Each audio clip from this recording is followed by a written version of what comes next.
grand.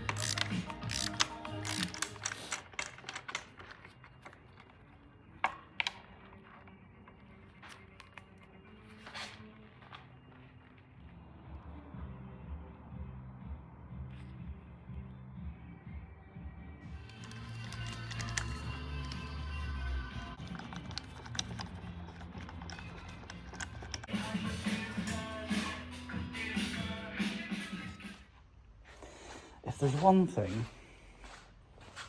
that doesn't bug me, that does bug Debbie, it's the cooling fan, or more the surround that the cooling fan sits on. It's all kind of crusty, yeah. So, given that I'm in the area, I think we'll have a little go at removing it. You can see the screws that hold it on are not that old. Let's whip it out. And they're all loose. Let me show you. Look at this. Easy peasy. So, yeah. Super loose. I've got to remember there's a rusty earth cable on that one. I think before I touch the top two, there we go. See if we can whip that one off first and then get this crusty fan out. Look at this dinky little fella. That's what she said. See if I can get my hands in there.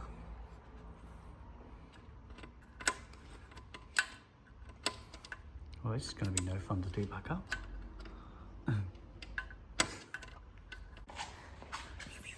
Change of plan. We're not going to get in there, are we? So let's release the front of the radio. Oh, well, that's going to be a toughie.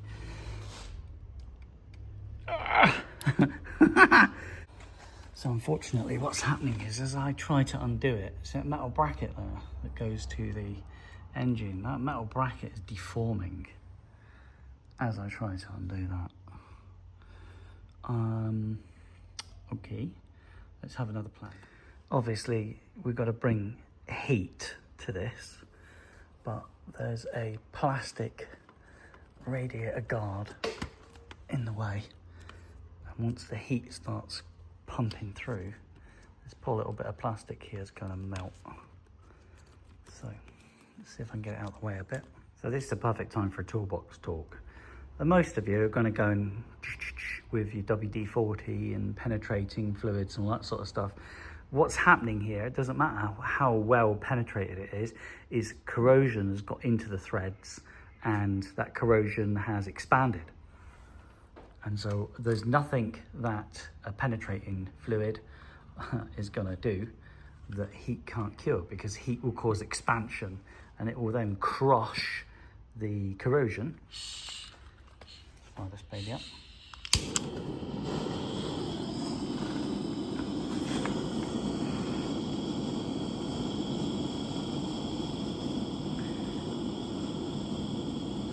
And a couple of rounds of this, and we should have it release. Oof. Yep, that bit of rubber is cooked. There you go, gave out immediately. I don't have the most amazing filming skills, so you have to apologise for working with one hand and filming with the other. But that's what I do, and replacing that piece of rubber in there is going to be no problem at all. I've got some spare somewhere. You just got to watch out for how hot this bolt is about to be. I mean, I can already feel the heat in the bit, so forget it, I won't be touching that. But there you go, there's your corrosion. And that's what had expanded. Not sure why my camera keeps flicking lenses, but that's what's expanded. Corrosion stopped it from rotating. Just enough space, although everything back here is quite hot. So I could have put the kettle on and just waited for it to cool down, but I'm like, no way, I'm having this. All I'm hoping is that nut. Oh, look at it, it's separated. Oh, you little bugger. That's really annoying. Magnet. Oh, too far up. Oh, there's the nut.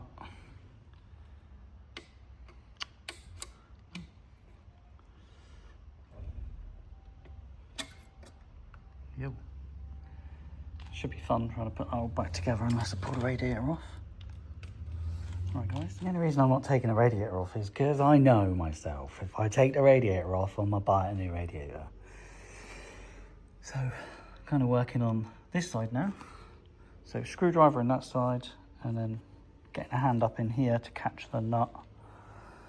And we'll see if we can release the fan. There's a nut.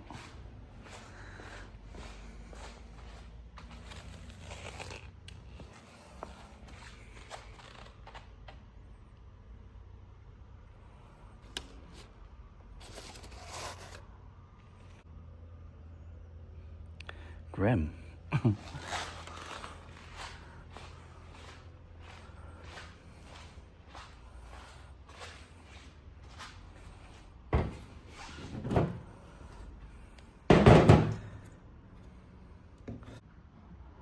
Hello.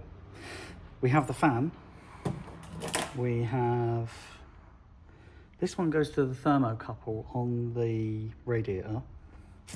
And I'm guessing the fan gets constant 12 volts. There's an earth. And then if the thermocouple earths, the fan should run, but I don't know. So, I borrowed a battery from my Ducati 909. Thank you, Ducati 909. Let's pop it on some clips. Go grab ourselves this bit that goes to the thermocouple. See if we can earth this one and this one. And they're kind of earthed. It's not brilliant, but you don't want... Let me just faff around with this for a minute. Gee whiz. There we go. I don't want fingers near the fan, so this one here is negative. Confirmed. This one should be positive. Oh.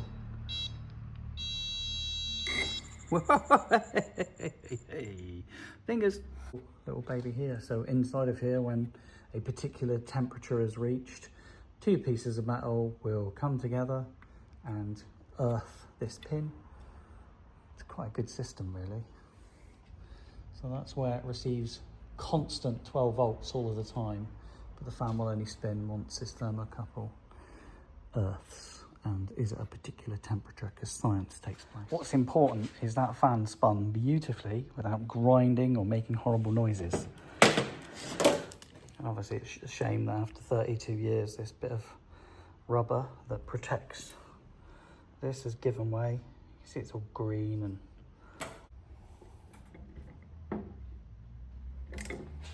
maybe not.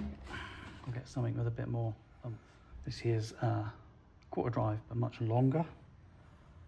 Right, so as I try and lever it, it's going to have a bit more ability to it. Right, tight here. Oh, yeah, that one moved. Oh, come on now. I want to bend the housing.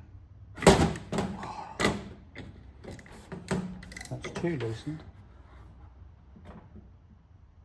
Oh, always has to be one, doesn't there? There it goes. Sweet. Before we can do anything with this, note how fragile it is and how the powder coats come off of it. And the corrosion is fully set in. I mean, this is rotten. So if I'm to try and do anything with it, I need to get a wire brush on it straight away and start knocking off any of the larger pieces of corrosion.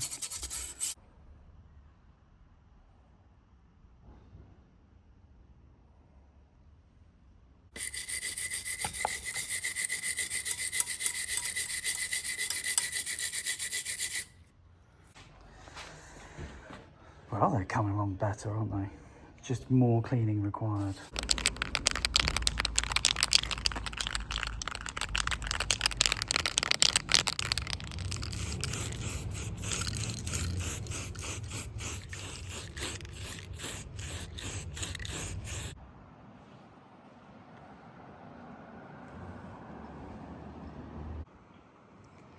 So the cage has been bead blasted with glass.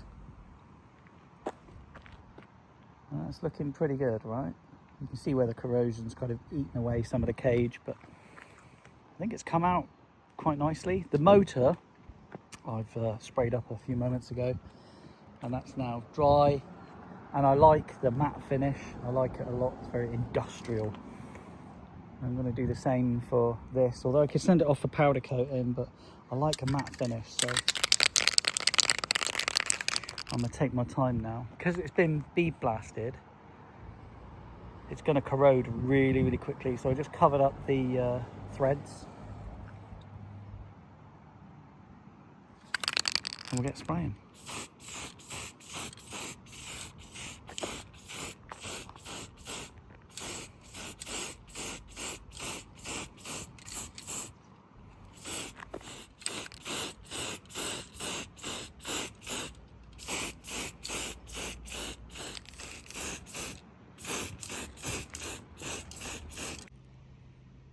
Here they are after a day of drying. Now I could have chose to powder coat them, but I decided I wanted a matte finish, just because it feels a little bit more industrial, more of a modern twist. After all, it's my bike, and I do like a matte finish. So this isn't paint, this is high temperature oven paint, so it gives me this very flat finish. That's enough for me talking about finishes. I don't know a lot about paint, but I do know I like the way that looks.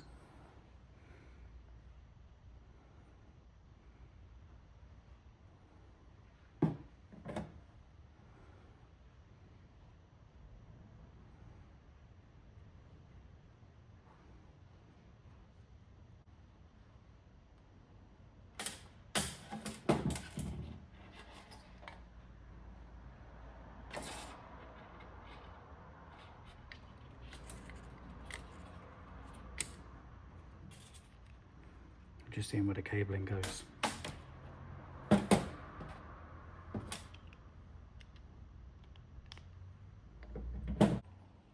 Then I was on the like eBay and stuff like that, and these fans are seriously money, just like the carbs, because people are like, oh, just buy a new set of carbs now. Well, I did find a set that needs rebuilding for £1,500, and they're in Japan, so you've got to pay import duty and that, so I'm going to rebuild them. I did get the T-pieces, because one of them is knackered. They came with O-rings, but just in case I bought O-rings, got spark plugs for it. I'm going to clean up these plastics. Got to do the valves, so I clean top of the head and replace the valve cover gasket, which hasn't arrived yet, and see how we get on. But at least that's a cooling fan that looks half tidy. Happy days. I can't stand this top yoke. When I'm riding the bike, I'm going to have to look down on it. The badge is chipped, fair enough. It's got one of those fake carbon fibre covers on it that was quite popular back in the 90s, because carbon fibre was still new and very expensive. And that nut as well, it's just a bit grim. So that's the next thing I'm going to work on.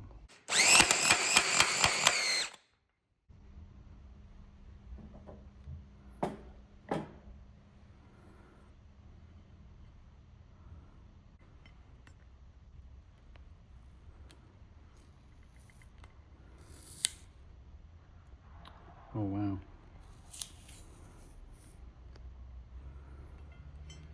Now I know why it's got a sticker over it. Look at that. 2, 3, 4. It's got holes in it. So those holes were something that happened a lot during the 90s, which is people tried to put straight bars. So they'd put extensions on here, and they could put a straight bar through. So, wow, these are the things you find when you start working on your motorbike. This is no good to me. There's no point in me having this redone because it's got holes in it. So I'm going to have to buy a replacement. That's what people do with naughty little stickers on their bike. They're like, oh yeah, buy my bike. Luckily, these aren't terribly expensive, so I'll go and grab myself one and then get it powder coated.